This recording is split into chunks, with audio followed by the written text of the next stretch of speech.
आज के समय में धैर्य रखना बहुत कम होता जा रहा है क्योंकि हमारे आसपास का माहौल ही ऐसा होता जा रहा है कि सब इंस्टेंट चाहिए और जल्दी चाहिए।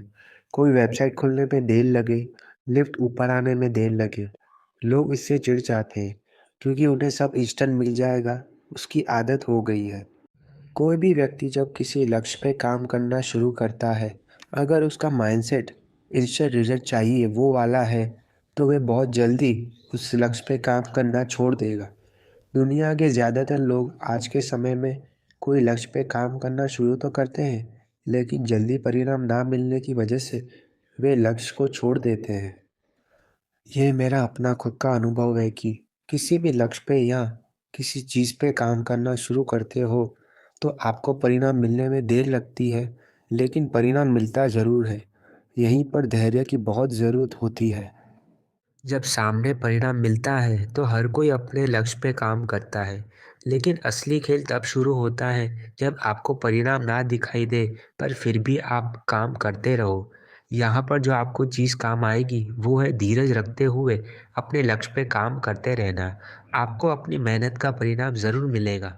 किसी भी लक्ष्य को प्राप्त करने के लिए उस पर मेहनत करना ज़रूरी है, लेकिन मेहनत के साथ धैर्य भी बहुत ज़रूरी है, क्योंकि यही वो चीज़ है जो आपको अपने लक्ष्य पे लगातार मेहनत करने के लिए प्रेरित और मदद करती है।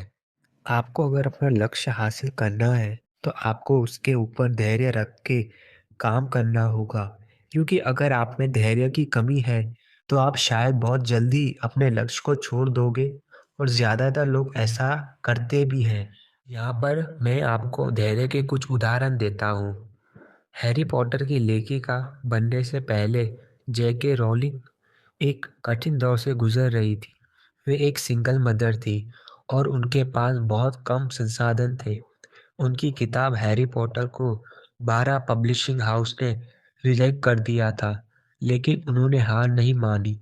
परिणाम, आज उनकी हैरी पॉटर दुनिया की सबसे प्रसिद्ध और सबसे ज़्यादा बिकने वाली पुस्तक श्रृंखलाओं में से एक है।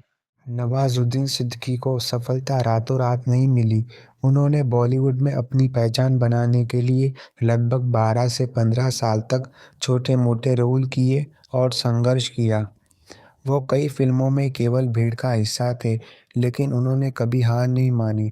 परिणाम, आज वे भारतीय सिनेमा के सबसे बेहतरीन अभिनेताओं में से एक माने जाते हैं। धीरूभाई अंबानी ने अपनी शुरुआत बहुत छोटे स्तर पर की थी।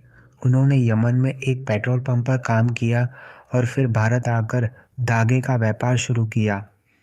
रिलायंस साम्राज्य खड़ा करने के दौरान उन्होंने कई आर्थिक संकटों और सरकारी नियमों की बाधाओं का सामना किया, लेकिन वे अपने लक्ष्य पर टिके रहे। परिणाम, उन्होंने भारत के सबसे बड़े व्यापारिक साम्राज्य रिलायंस इंडस्ट्री की नींव रखी। मिल्खा सिंह ने विभाजन के दौरान अपने परिवार को खो दिया। सेना में शामिल होने के बाद उन्होंने कड़ी मेहनत और अनुशासन के साथ दौड़ना शुरू किया। 1956 के मेलबर्न ओलंपिक में हार के बाद उन्होंने हिम्मत नहीं हारी और अगले 4 साल तक निरंतर अभ्यास किया। परिणाम, उन्होंने एशियाई खेलों और राष्ट्रीय मंडल खेलों में स्वर्ण पदक जीते और भारतीय एथलेटिक्स के इतिहास में अमर हो गए।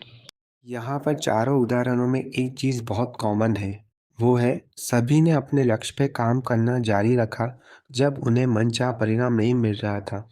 रिजेक्शन, असफलता मिल रही थी, नई नई चुनौतियाँ आ रही थी, लेकिन उन्होंने धैर्य के साथ अपने लक्ष्य पे काम करना जारी रखा। इसी तरह आपके जो भी लक्ष्य हो, उस पे धैर्य के साथ काम करते रहें। तुरंत परिणाम की इच्छा ना रखें, बस यहीं पर आपको धैर्य बहुत काम आएगा। यह भी बात सच है कि धैर्य की आदत एकदम से नहीं आएगी, लेकिन इसका अभ्यास करने से बहुत आसान हो जाता है। धैर्य एक क्वालिटी है जो आप खुद में डेवलप कर सकते हो। इसके अभ्यास के साथ अपने जीवन के हर पहलू में इसका अभ्यास आपको बहुत फायदेमंद होगा। सफलता का स्वाद चखने के लिए पहले असफलता के कड़वे अनुभवों को धैर्य के साथ पीना पड़ता है।